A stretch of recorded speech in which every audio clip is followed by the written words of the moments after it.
আসসালামু আলাইকুম রাহমাতুল্লাহি ওয়া বারাকাতুহু। সুপ্রিয় সম্মানিত দর্শক শ্রোতা, আশা করি মহান রব্বুল আলামিনের দয়ায় আপনারা সকলেই ভালো আছেন। সুপ্রিয় সম্মানিত দর্শক শ্রোতা, হাদিসটা পড়ে চোখের পানি ধরে রাখতে পারলাম না। একবার হযরত আবু বকর রাদিয়াল্লাহু তাআলা আনহু নামাজে দাঁড়িয়ে কান্না করছেন। নামাজ শেষে একজন সাহাবী তাকে জিজ্ঞেস করলেন, হে আবু বকর, আপনি নামাজে দাঁড়িয়ে কান্না করলেন কেন? হযরত আবু বকর রাদিয়াল্লাহু তাআলা আনহু এর চোখ বেয়ে তখনও পানি ঝরছে। এই কথা শুনে তার অন্তরে যেন আবার ঢেউ উঠল। তিনি চোখের পানি ছেড়ে দিয়ে বললেন, হে ভাই, আমি কোরআনের এক আয়াত পড়ে কান্না করছি। তখন সে সাহাবী জানতে চাইলেন, কোন সে আয়াত যা আপনাকে এত কান্দাচ্ছে বা কন্দন করলো? তখন আবু বকর রাদিয়াল্লাহু তাআলা আনহু বললেন, সেই আয়াতটি হলো, হে বান্দা, আমি তোমার জানমাল কিনে নিলাম, বিনিময়ে আমি তোমাকে জান্নাত দিয়ে দিলাম। আত-তাওবা আয়াত 111। সাহাবী ভেবেছিলেন জাহান্নামের শাস্তির কোনো আয়াত হবে, হয়তো এজন্য আবু বকর এমন কান্না করেছেন।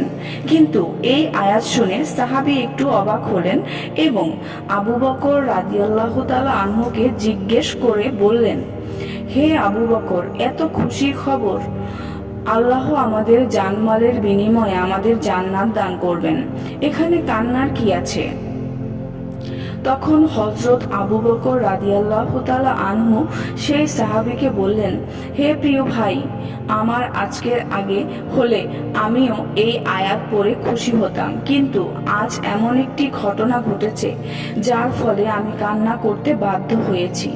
তখন সেই সাহাবী রাদিয়াল্লাহু তাআলা আনহু জানতে চেয়ে বললেন, হে আবু বকর, আমাকেও বলুন কি এমন ঘটনা? তখন আবু বকর রাদিয়াল্লাহু তাআলা আনহু বলতে শুরু করলেন, হে ভাই, আমার একটি কাপড়ের দোকান রয়েছে। প্রতিদিনের মতো আজও আমি আমার দোকানে গেলাম, কিন্তু সকালবেলা এক মহিলা আমার দোকানে আসলেন। তিনি বেশ কিছুদিন আগে আমার কাছ থেকে কাপড় নিয়েছিলেন।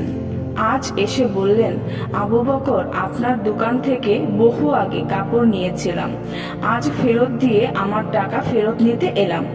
আমি বললাম, আপনি তো অনেক আগে কাপড় নিয়েছিলেন, এতদিন পরে আবার ফেরত কেন? মহিলাটি বললেন, আবু বকর, আপনার কাপড় আমার পছন্দ হয়নি, আপনি আমার টাকা দিন এবং আপনার কাপড় ফেরত নিন।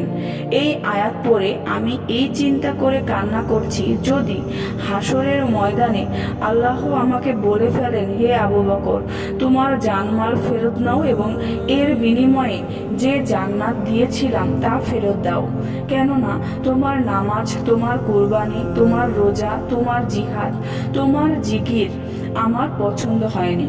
তাহলে আমি জবাবে কি বলবো? সেদিন তো তাহলে আমার নিজের কাছে আর কিছুই থাকবে না, বড় ক্ষতি হয়ে যাবে আমার। এই চিন্তা করে আমি কান্না করি, সুবহানাল্লাহ। নামাজ বাদ দিও না, এপারের চেয়ে ওপারের জীবন বেশি সুন্দর। সুপ্রিয় সম্মানিত দর্শক শ্রোতা, আজকের ভিডিওটি এই পর্যন্তই। ভিডিওটি যদি ভালো লেগে থাকে অবশ্যই চ্যানেলটি সাবস্ক্রাইব করবেন, লাইক করবেন, কমেন্ট করবেন এবং বেশি বেশি শেয়ার করে দিবেন। সবাই ভালো থাকবেন। আল্লাহ হাফেজ।